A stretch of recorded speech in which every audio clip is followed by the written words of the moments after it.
nós como governo tá seguro minha persona como ministro de turismo tá abrir para sentar na mesa com diferentes partners na indústria,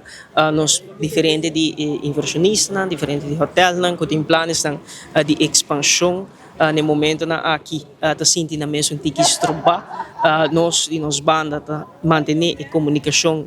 e a diálogo aqui abrir demonização de setores aqui seguro como parte do governo gabinete AFP Futuro nota e caso nós quer remarcar que de nos banda ao contrário nós quer construir e ponte e brug e na diálogo não construtivo sobre se turismo de Aruba é exitoso tá nos turto vai dilante e essa aqui maneira nós indica acaba a posição do governo de Aruba de gabinete AFP Futuro de quadro aqui tá construir e ponte e de união de diálogo não construtivo com nós vai recalibrar o manejo de turismo me provisa que aqui dosimang lo midrenta de diálogo extensivo com a maioria de stakeholders são mais importantes do turismo de Aruba onde nós vai ter discussão profunda arriba com nós vai ter um conteúdo com nós vai recalibrar o manejo de turismo que aqui está funcionar para o gente está funcionar para nossa comunidade mas está funcionar para o setor também demonização de indústria aqui me tenho nenga rotundamente que aqui nota e caso e qualquer percepção que eu criar com nos banda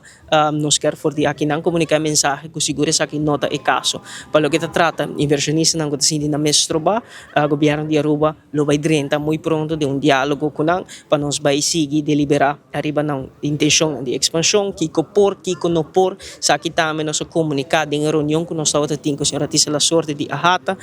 com nós muito pronto também dentro de diálogo para nós vai discutir tudo ponto aqui para não não se na mesa escutar para não se na mesa também proteger, pero mais importante quando não se na mesa que não tem governo que está abrir para sentar na mesa com não e me quer que de momento aqui esse é algo que nós vai enfocar arriba de nós tem bom conversação com a senhora Tisse a sorte de ahata nós por escutar também em meio de comunicação na diferentes membros do parlamento não tabisa que não tem atenção hobby especificamente para o projeto de Secrets mas escuta Edward Peters mas quando expressar seu mês arriba diferente tema e isso aqui é algo que seguro para mim projeto na San Nicolás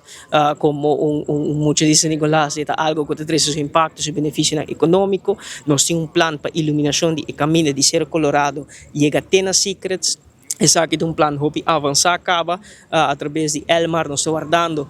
diferente proposta nós escolher para o caminho para iluminar com luz solar em harmonia com a natureza tem diferentes regulações que podem conseguir e caminha também membro do parlamento Mike de Mesa pero também Edward Peters expressar que caminha para chegar a Secrets também mas ter manutenção também já nós pedimos proposta acaba na DOE quanto isso aqui custa para nós fazer investimento não somente de área, pero também o qual nós queremos citar e caminho e logística para sostener projeto de magnitude aqui nós estamos fazendo trabalho preparativo para nós fazer aqui muito pronto e caminho lugar asfaltado de novo e caminho lugar iluminar nós em diferentes projetos não vayendo para riba dos e atenção para o que trata do projeto de Secrets nós estamos completando a obra e com uma bonita obra que tem nós estamos completando e também de nos banda e seguro mensagem que nós queremos tá com nosso governo abrir governo de diálogo seguro ministro de turismo tá dentro de conversação com turistas que sentindo na mesa que tem necessidade para papi com ministro sempre nós abrir maneira meia mencionar acaba nós temos super bom diálogo com a senhora Tisse a sorte de ahata onde nós discutimos diferentes temas aqui simang, 2 simang nós vai ter profundidade de manejo de turismo que nós queremos calibrar isso aqui